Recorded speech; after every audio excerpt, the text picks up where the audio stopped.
Comment savoir si tu es allergique aux bijoux ?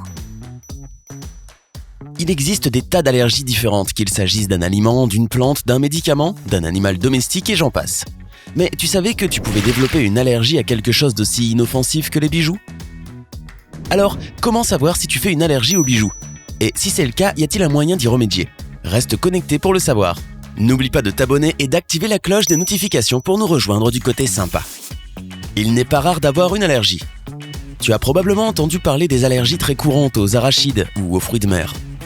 Selon le Food Allergy Research and Education, aussi connu sous le nom de FARE, jusqu'à 15 millions d'Américains souffrent d'allergies seulement alimentaires. Mais qu'en est-il des allergies moins courantes ? Savais-tu que beaucoup de métaux que l'on trouve souvent dans les bijoux peuvent causer des éruptions douloureuses chez certaines personnes ? Le nickel est l'un des métaux les plus courants auxquels les gens développent une allergie. 5 à 10% de la population est connue pour avoir une allergie au nickel. Le nickel est assez bon marché, donc on le trouve souvent dans les bijoux pas chers que l'on peut trouver dans les magasins du centre commercial ou sur les marchés. Tu as très bien pu avoir une réaction au nickel à un moment donné de ta vie.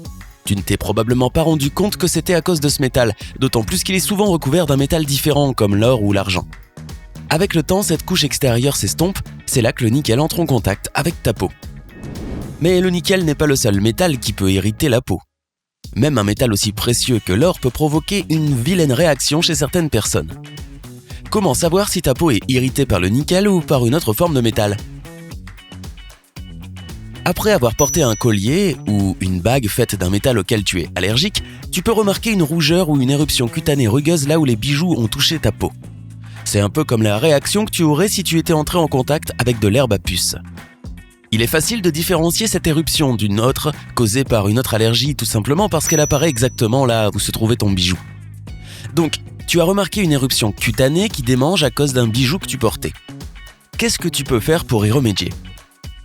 Tout d'abord, enlève tes bijoux, au moins jusqu'à ce que tu saches si tu es vraiment allergique ou non. Pour soulager l'éruption cutanée, tu peux appliquer une crème stéroïde anti-inflammatoire, comme une crème à la cortisone sur la zone affectée. Une fois que les rougeurs ont disparu, tu peux porter de nouveau les bijoux pour voir s'ils provoquent la même réaction. De cette façon, tu pourras vérifier si tu es vraiment allergique à ce métal et si tu devrais éviter d'autres bijoux faits du même matériau à l'avenir. Si la zone irritée t'inquiète particulièrement, pense à consulter un dermatologue pour un traitement professionnel. Bien que le traitement des irritations du cou ou des mains puisse se faire facilement avec une simple crème stéroïde, les irritations de la peau des lobes causées par les boucles d'oreilles peuvent être un peu plus délicates. Comme le métal passe littéralement à travers la peau, une irritation peut devenir plus grave et se transformer en une infection. Si tu as déjà eu une réaction à une paire de boucles d'oreilles, tu sais que ça peut être très douloureux. Il se peut même que tu remarques des symptômes après avoir porté les bijoux pendant moins d'1 heure. La plupart des bijouteries vendent des solutions nettoyantes à appliquer directement sur les oreilles pour dégager la peau de tout produit irritant.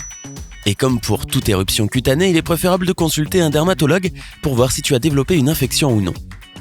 Quand tu te fais percer les oreilles ou celles de ton enfant pour la première fois, choisis toujours ce qui est hypoallergénique et sans nickel pour réduire le risque d'infection. Même si techniquement tu n'es peut-être pas allergique à certains bijoux, tu remarqueras peut-être que certains métaux laissent de vilaines marques vertes sur ta peau.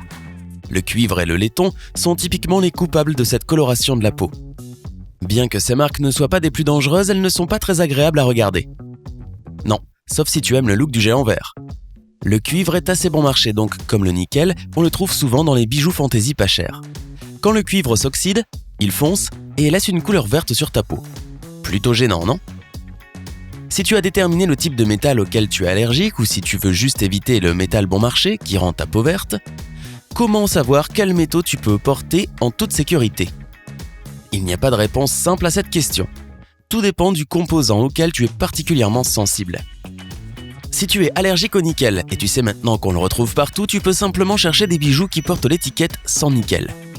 N'oublie pas que la plupart des bijoux fantaisie bon marché contiennent du nickel, donc les éviter est plutôt une bonne idée. Cependant, il est important de garder à l'esprit que ce n'est pas parce qu'un bijou prétend qu'il ne contient pas de nickel qu'il en est complètement dépourvu. La plupart du temps, il peut encore y en avoir à l'intérieur des bijoux. Les fabricants n'ont qu'à revêtir la pièce d'un autre métal comme l'argent ou l'or. Malin. Pour être sûr que tes bijoux sont sans nickel, tu peux chercher des boucles d'oreilles en plastique médical qui ne contiennent pas de nickel du tout. Bien que le nickel soit un métal bon marché, on peut aussi le trouver dans des bijoux chers. Étonnant, n'est-ce pas ? Attention aux bijoux fantaisie comme les pièces en or blanc. Ils sont souvent faits d'un mélange d'or jaune et de nickel. Même un métal aussi cher que le titane peut contenir du nickel. N'oublie pas de demander au bijoutier s'il y a du nickel dans un bijou avant de l'acheter. Alors, qu'en est-il de l'argent pur ? Est-ce un métal sans danger pour les personnes sensibles au nickel ? La réponse est parfois. Je sais, il y a toujours un piège, non ? Comme les bijoux en or blanc, l'argent peut souvent être mélangé avec du nickel ou même du cuivre. Maintenant, tu sais de quel genre de bijoux tu dois t'éloigner. Mais quels métaux sont sûrs à 100% pour les personnes souffrant d'une allergie au nickel ? Voici 4 options hypoallergéniques pour toi. 1. L'or. Pour être sûr de choisir des bijoux en or sans aucune trace de nickel ou d'autres métaux comme le cuivre, il est préférable de préférer les pièces composées d'au moins 12 carats d'or. Même si certains bijoux en or peuvent avoir des traces d'autres métaux, le pourcentage est assez faible dans les bijoux de haute qualité. 2. L'argentium. Ce métal est en fait une sorte d'argent hypoallergénique, et il est aussi résistant à la décoloration. Bien joué. 3. Le platine.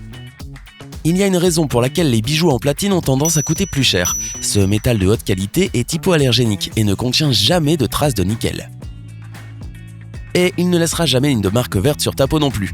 Beaucoup d'alliances sont faites de ce matériel puisqu'il est idéal pour un usage quotidien. 4. Le niobium. Si tu aimes les bijoux sympas colorés, ce métal est un excellent choix. Le niobium est utilisé dans les implants médicaux car il ne se détériore pas. En plus d'éviter les métaux auxquels tu sais que tu es sensible, il y a aussi d'autres moyens de prévenir une réaction allergique à certains bijoux. Enlève bien tes bijoux avant de te laver les mains ou de prendre une douche. L'eau et le savon peuvent rayer le métal, ce qui risque de faire ressortir les matières auxquelles tu es allergique. Pour éviter de rayer les bijoux, nettoie-les régulièrement et range-les dans un endroit sec et sûr pour éviter qu'ils ne ternissent. Et pour finir, n'oublie pas de laisser respirer ta peau. Porte des bijoux seulement de temps en temps. Ta peau te remerciera. Bon, cela fait beaucoup d'informations. Si tu te sens dépassé dans la recherche de bijoux qui n'irritent pas ta peau, ne stresse pas. Tant que tu feras attention et que tu prendras le temps de lire les étiquettes des bijoux, tout ira bien. Souviens-toi toujours que les bijoux moins chers sont bon marché pour une raison. Ils sont faits de métaux de mauvaise qualité. Les bijoux de haute qualité sont fabriqués avec des métaux plus sûrs. Cela dit, il est toujours important de se renseigner sur le bijou pour s'assurer qu'il peut être porté en toute sécurité.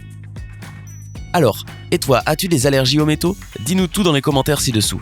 N'oublie pas de cliquer sur j'aime, de partager cette vidéo avec tes amis et de t'abonner pour suivre toute l'actu sympa.